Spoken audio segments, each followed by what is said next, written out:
sur ton cœur.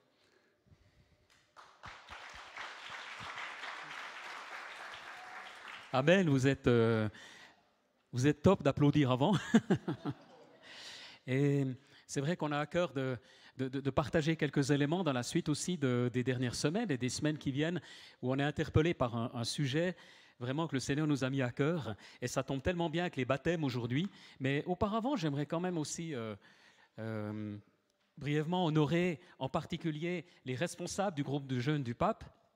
La semaine dernière, on avait le groupe de jeunes Life, qui est un autre groupe complémentaire, décalé dans l'âge, qui était devant aussi. Et on est privilégié d'avoir autant de leaders. Alors, j'aimerais juste mentionner, je crois, au niveau du groupe de jeunes du Pape, au niveau des leaders actuellement, on a Valentin, qui est au service civil, Lucie en Angleterre, Joey, et puis Gaëtan, et beaucoup d'autres. Mais match de hockey? Ouais, ben, Seigneur, bénis-le. Alors, qui font vraiment un travail incroyable auprès des jeunes, en particulier 13-18 ans. On l'a entendu ce matin, ça s'est donné comme ça avec ces témoignages. C'est la 4e édition de baptême qu'on a cette année. Et les autres fois, c'était... à chaque fois, c'est différent, mais tellement touchant. Et puis, on a aussi toute cette équipe autour de Harris qui ont la responsabilité de Life. Mais pourquoi je le dis? Parce que vraiment, ça fait partie du projet du Seigneur. Du projet du Seigneur de toucher les jeunes, évidemment les moins jeunes aussi, mais il y a un mouvement de Dieu. Et j'aimerais vous dire, mais continuez de prier. Moi, tous les vendredis, je prie pour ces deux groupes. Depuis des années, parce que je prie pour un réveil parmi les jeunes. Et ils sont réveillés, mais encore plus. Dieu veut leur donner encore plus. Amen. Et c'est quelque chose, je ne sais pas, bien sûr, Dieu veut réveiller toutes les générations, mais il y a quelque chose de puissant qui se passe, d'incroyable. Dans le thème qu'on a sur quelques semaines, et si vous êtes là en visiteur aujourd'hui, vous allez être bénis aussi. Parce que je résume en 1 minute le départ, on parle du caractère. Et mon thème ce matin, dans les quelques minutes qui suivent, notre caractère participe à notre bonheur. Notre bonheur dépend de notre caractère. Notre bonheur dépend de notre caractère.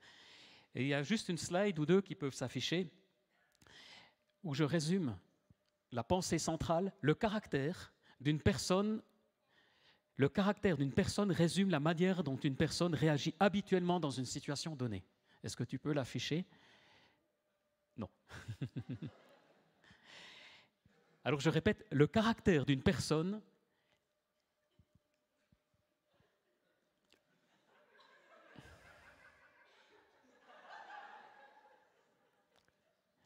c'est juste après les versets. J'ai un petit peu fait plus court parce que sinon l'eau va se refroidir au lac. Donc le caractère d'une personne résume la manière dont une personne réagit habituellement dans une situation. Donc ton caractère va apparaître dans la manière dont tu vas réagir à une opposition, à une difficulté. Et oui, ton caractère, autre slide, c'est la somme de tes habitudes. C'est pas la personnalité, on a dit, c'est différent. La personnalité recouvre ce que tu as reçu par héritage. Ta personnalité, c'est quelque chose que tu ne pourras pas changer fondamentalement. Ta personnalité, elle est plutôt extravertie, plutôt introvertie, plutôt réfléchie, plutôt spontanée, ainsi de suite. Mais ton caractère, tu as une emprise sur ton caractère. Ton caractère, c'est la somme de tes habitudes. Et effectivement, 1 Corinthiens 15, 58, mes frères et sœurs, bien-aimés, soyez fermes et inébranlables. Travaillez de mieux en mieux à l'œuvre du Seigneur, sachant que votre travail n'est pas sans résultat dans le Seigneur. Voilà en guise d'introduction. Maintenant, vous savez que le Seigneur souhaite travailler nos caractères. C'est Rick Warren qui déclare « Le caractère est à la fois développé et révélé par des tests ». J'aime bien cette idée. Le caractère, ce sont les tests de la vie, les épreuves de la vie qui le développent et qui le révèlent. Et il ajoute « Toute la vie est un test ». Tu peux mettre la slide aussi par rapport à ça. Vous serez testés, écoutez bien, par des changements majeurs, des promesses retardées, des problèmes impossibles, des prières sans réponse, des critiques imméritées et même des tragédies. Je répète, vous serez testés par des changements majeurs, des promesses retardées, des problèmes impossibles, des prières sans réponse, des critiques imméritées et même des tragédies. Et ce sont autant de tests qui surviennent dans nos vies, autant d'épreuves, que nous soyons chrétiens ou pas, des choses arrivent. Et c'est par ces moyens-là que le Seigneur va s'intéresser à transformer notre caractère. Et il ajoute encore, Dieu se soucie beaucoup plus de votre caractère que de votre carrière. Dieu se soucie beaucoup plus de votre caractère que de votre carrière, car vous emporterez votre caractère dans l'éternité, mais pas votre carrière. Et donc, le Seigneur se soucie de notre caractère. Nous sommes là sur cette terre pour être transformés par lui. Et un des points que j'aimerais souligner simplement ce matin, effectivement, tu peux laisser ça. On va lire ce passage dans Pierre. Et c'est simplement le cœur de ce que j'aimerais partager dans les quelques minutes maintenant. Où l'apôtre Pierre nous dit « Ayez tous les mêmes pensées, les mêmes sentiments. Soyez pleins d'amour fraternel, de compassion, de bienveillance. Ne rendez pas le mal pour le mal, ni l'insulte pour l'insulte. Bénissez au contraire. » Tu peux le remettre, s'il te plaît. Bénissez au contraire. Vous le savez, c'est à cela que vous avez été appelés, afin d'hériter de la bénédiction. C'est moi qui ai mis en gras ici. Si quelqu'un en effet veut aimer la vie et voir des jours heureux, qu'il préserve sa langue du mal et ses lèvres des paroles trompeuses, qu'il se détourne du mal et fasse le bien, qu'il recherche la paix et la poursuive. Car les yeux du Seigneur sont sur les justes et ses oreilles sont attentives à leurs prières. Mais il se tourne contre ceux qui font le mal. Tu peux laisser encore un petit instant. On a ici 3 promesses. On a la promesse de bénédiction, on a la promesse de bonheur, les jours heureux, et on a la promesse d'exaucement de prière. C'est juste incroyable. Mais tout ça, c'est lié à notre caractère vis-à-vis des frères et sœurs en Christ. Donc la première chose, c'est que pour entrer dans la bénédiction, pour vivre des jours heureux, et les jours heureux, ça inclut aussi la retraite, ça inclut les personnes âgées parmi nous, ça inclut tout, pas seulement les jeunes. Et pour être exaucé dans nos prières, ce n'est possible que dans la famille de Dieu. Parce que si tu es hors de la famille de Dieu, si tu n'appartiens pas à une famille de Dieu, tu ne peux pas être défié sur ces points-là. Or, aujourd'hui, il y a une confusion entre amitié, amis, et famille de Dieu. Certains, suite à la pandémie, se réunissent entre amis et pensent que c'est la famille de Dieu. Mais j'ai réalisé une chose, c'est que nos frères et sœurs, on ne les choisit pas. J'ai 2 sœurs que j'aime beaucoup, mais je ne les ai pas choisies. Et quand j'aurais dit à mes parents, écoutez, peut-être qu'encore un petit frère, ben, il n'y a pas eu, parce que je n'ai pas choisi. On ne choisit pas ses frères et sœurs. Vous êtes né dans une famille de 12 frères et sœurs, vous êtes né dans une famille, vous êtes le seul, vous êtes enfant unique, vous ne choisissez pas. Et les frères et sœurs en Christ, on ne les choisit pas. C'est ça qu'il est en train de nous dire, Pierre. Les amis sont une bénédiction pour la vie. On a vu ces amitiés incroyables dont il est parlé. Ce qui est intéressant, c'est que c'est en même temps des frères et sœurs en Christ dans ces témoignages. Mais j'ai des amis proches et c'est une vraie bénédiction. Mais c'est un résultat de la famille de Dieu. J'ai des amis proches, sur les années, c'est un résultat de la famille de Dieu. C'est une bénédiction. Que Dieu vous donne des amis.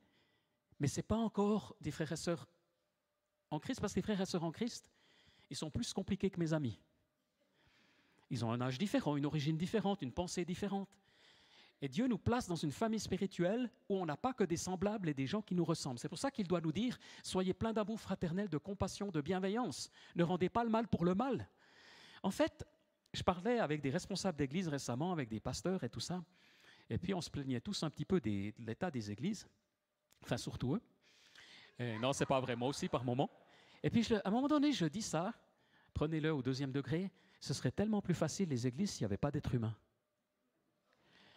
Le projet divin, le projet du Seigneur, de réunir des êtres humains qui confessent Jésus-Christ, c'est un projet fou. Et ce matin, je réalisais que c'est unique, la foi chrétienne, de ce point de vue-là. Parce que même dans les autres religions, dans l'islam, vous n'avez pas cette notion d'une communauté spirituelle. Oui, vous avez l'islam universel. Par analogie, vous avez le corps de Christ universel. Mais vous n'avez pas dans le Coran cette pensée de réunir dans un lieu une famille spirituelle, de s'aimer les uns les autres, de se pardonner les uns les autres, de s'exhorter les uns les autres, de se supporter les uns les autres, etc. etc. Vous n'avez pas ça.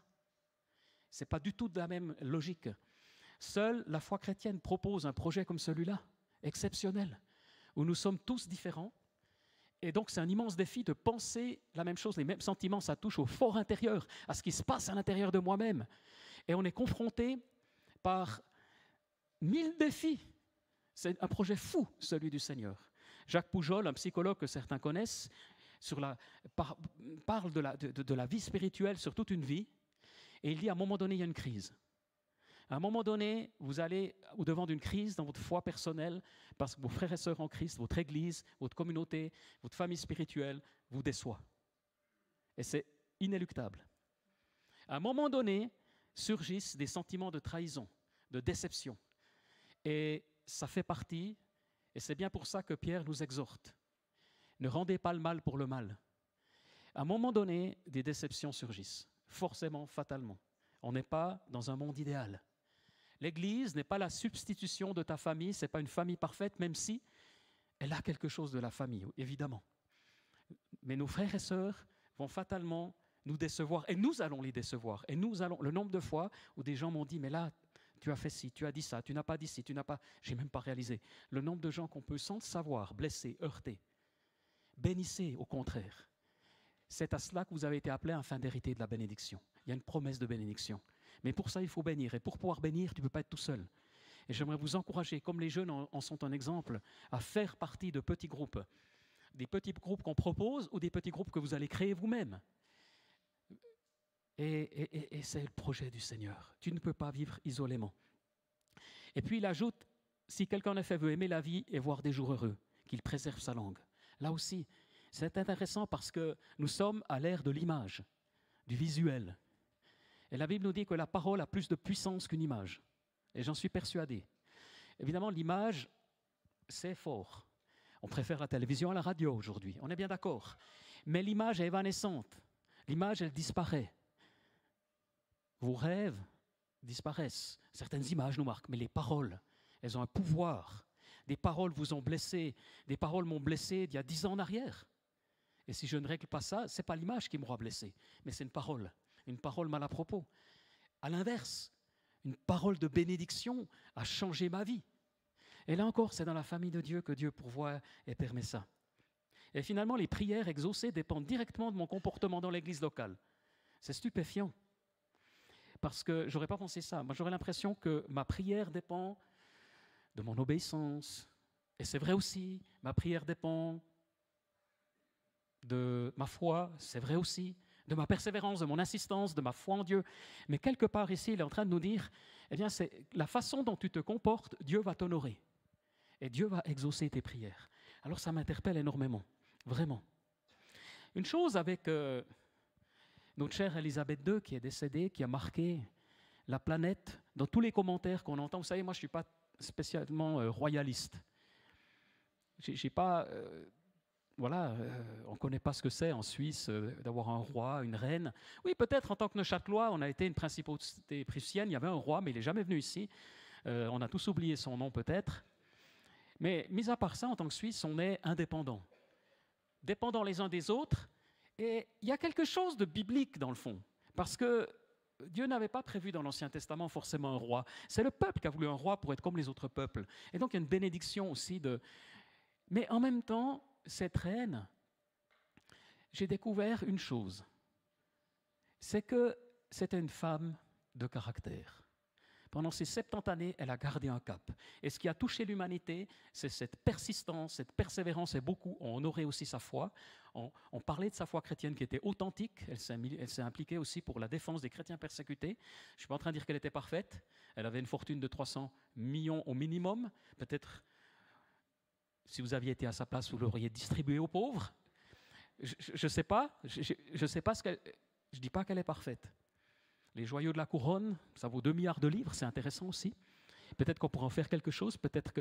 J'en sais rien, je ne suis pas royaliste. Mais néanmoins, cette femme, elle a marqué l'humanité par sa persistance, par sa loyauté, par son intégrité et par ce caractère. Et ça me montre que le monde cherche des caractères. Et sans être aussi connu qu'elle, à notre faible niveau, petit niveau, nous avons une influence. Et nous allons marquer notre entourage par notre caractère, clairement. La reine d'Angleterre, elle règne, mais ne gouverne pas. Son pouvoir à elle s'exerce à travers une influence considérable dans les esprits, dans les relations. Sa seule influence, au final, c'est ce qu'elle dit. Elle n'a aucun autre pouvoir que de souscrire à ce que le Parlement décide. C'est une monarchie constitutionnelle, autrement dit, elle règne sans gouverner, elle n'a pas de pouvoir. Mais elle a un immense pouvoir quand même par l'influence. Alors, ça me parle aussi de point de vue chrétien. Je n'ai pas de pouvoir sur les autres, mais j'ai une influence. Et mon influence dépend directement de mon intégrité et de mon caractère, de ma cohérence intérieure, de l'honnêteté. J'ai été touché par tous ces témoignages où on sent cette cohérence incroyable. Vraiment, vraiment. Dieu développe le fruit de l'esprit dans notre vie en nous permettant d'expérimenter des circonstances dans lesquelles nous sommes tentés d'exprimer exactement l'inverse. Je répète, Dieu permet qu'il y ait des circonstances dans notre vie où on va exprimer naturellement exactement l'inverse du fruit. Le fruit de l'esprit, c'est la paix, c'est la patience, c'est l'amour, c'est la bonté. Et Dieu nous met dans des circonstances, nous vivons des circonstances où tout en nous va nous pousser à réagir exactement à l'opposé. Et c'est comme ça dans toutes nos vies, où on ne va pas exprimer de la patience, de l'amour, de la bonté, ça ne nous est pas naturel. Mais Dieu permet ces circonstances difficiles actuellement dans ta vie parce qu'il est en train de travailler ton caractère. Je crois pouvoir le dire sans être prophète. Parce que Dieu est en train de travailler. Il veut nous faire monter d'un degré. Et à un moment donné, Jacques Poujol dit dans son livre sur ce parcours spirituel de toute une vie, c'est qu'à un moment donné, on surmonte le deuil des déceptions, et puis on n'a plus une attente idéale d'un monde parfait, d'une église parfaite, et on est conscient des limites. Et puis, on commence à entrer dans quelque chose d'autre. On va vivre cet amour fraternel où c'est nous qui apportons, c'est nous qui donnons. Vous savez, pour moi, quand je suis en vacances à l'étranger, toujours, j'aime aller visiter les églises. Et du coup, vous entendez des messages, vous expérimentez des choses, vous découvrez des points forts, des points faibles, des choses inspirantes, d'autres moins. Mais vous pouvez être n'importe où, dans n'importe quel cadre, il y a toujours une parole de Dieu pour vous. Par un témoignage, par-ci, par-là. Dieu a toujours des choses à vous dire. Moi, je suis théologien. Peut-être après 30 années de vie chrétienne, j'ai entendu beaucoup de choses. Mais chaque dimanche matin, si mon cœur est ouvert, je suis béni. Amen. Moi, le premier. Et puis, si je veux aller plus loin, étudier davantage, je vais le faire dans mon temps libre ou dans mon travail. Je vais le faire dans des séminaires, je vais le faire dans des conférences. Mais je suis béni par les messages des uns des autres à chaque fois. Parce que j'ai appris à ne pas rester au premier degré émotionnel, mais à toujours me dire, Seigneur, tu es en train de me parler, tu vas me dire quelque chose aujourd'hui. Et Dieu parle. Et puis j'ai appris aussi à être béni dans n'importe quel temps de louange. Que les musiciens aient pu bien préparer ou pas bien préparer, que les chants me conviennent ou non, qu'ils soient rythmés ou non. J'ai appris à être béni, j'ai appris à être touché. C'est un apprentissage.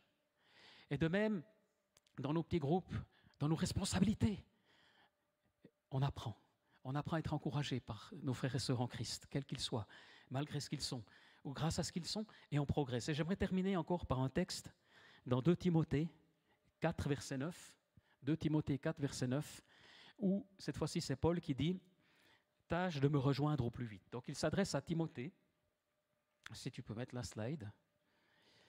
« Tâche de me rejoindre au plus vite, car Démas m'a abandonné par amour pour le monde.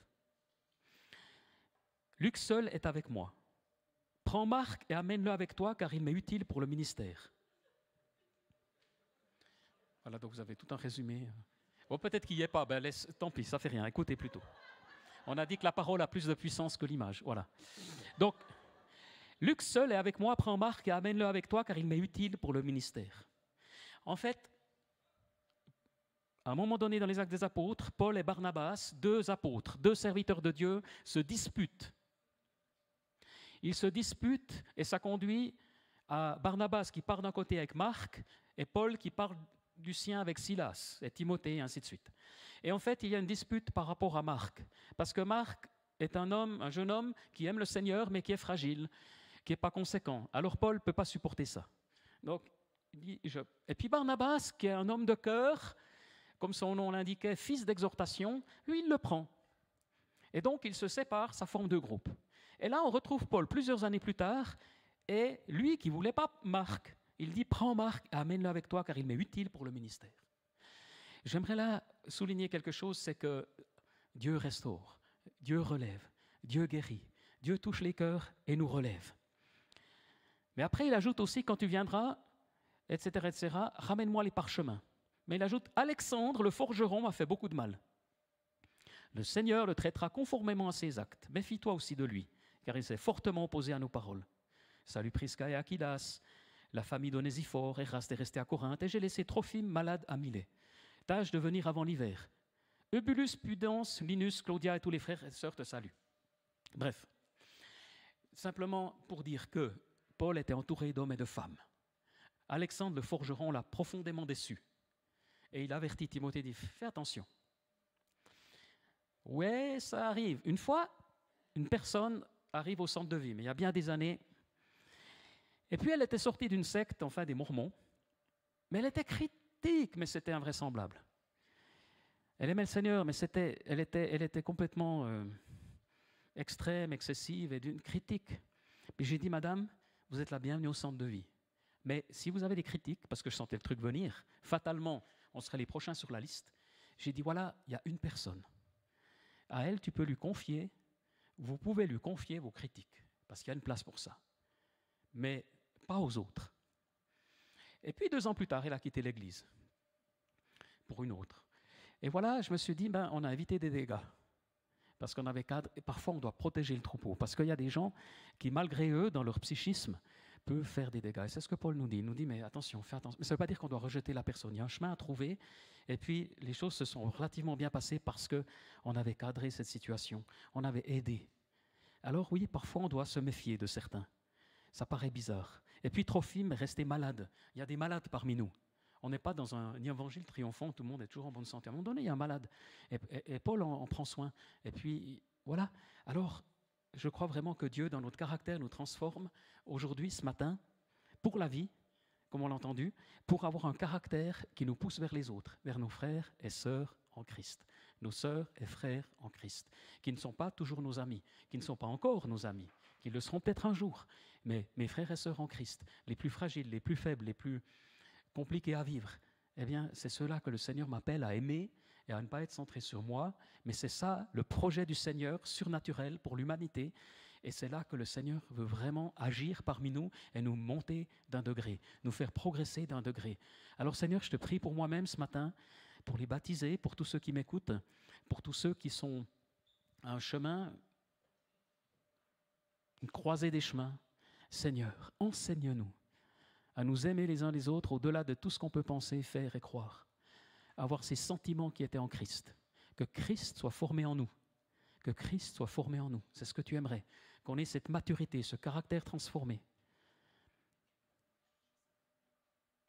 Qu'on puisse pardonner, mais qu'on puisse dire les choses dans la vérité. Qu'on puisse progresser dans notre famille spirituelle. J'aimerais adresser encore un appel, alors qu'on est en prière. Tout simplement, si quelqu'un est là, ce matin, et que tu ne connais pas encore le Seigneur, mais tu as été touché par les témoignages, et tu aimerais faire un pas vers Dieu, ou peut-être tu crois en Dieu, mais tu n'es pas sûr d'être un enfant de Dieu. Plusieurs l'ont dit ce matin. Ils avaient une croyance, mais ce n'était pas si sûr que ça. Et à un moment donné, l'amour de Dieu est venu sur eux. Alors j'aimerais prier pour toi, si tu es dans cette situation, que tu aimerais dire, viens Seigneur dans ma vie. Je doute encore, mais j'aimerais que tu viennes dans ma vie. S'il y a quelqu'un ce matin, je t'invite simplement à lever ta main là où tu es. C'est un appel qu'on adresse tous les dimanches. C'est une opportunité. Si tu veux faire un pas vers Dieu et lui dire oui, alors qu'on a les yeux fermés, s'il y a quelqu'un, je ne vois pas très bien sur les gradins, mais est-ce qu'il y a quelqu'un qui aimerait dire, voilà, ce matin, j'aimerais faire un pas. Et c'est ton moment, c'est l'heure maintenant de venir au Seigneur. Amen.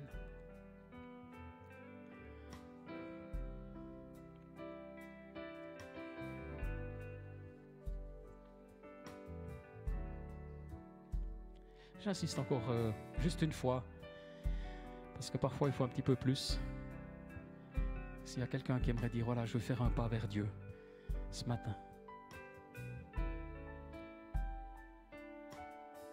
Amen. Soyez bénis.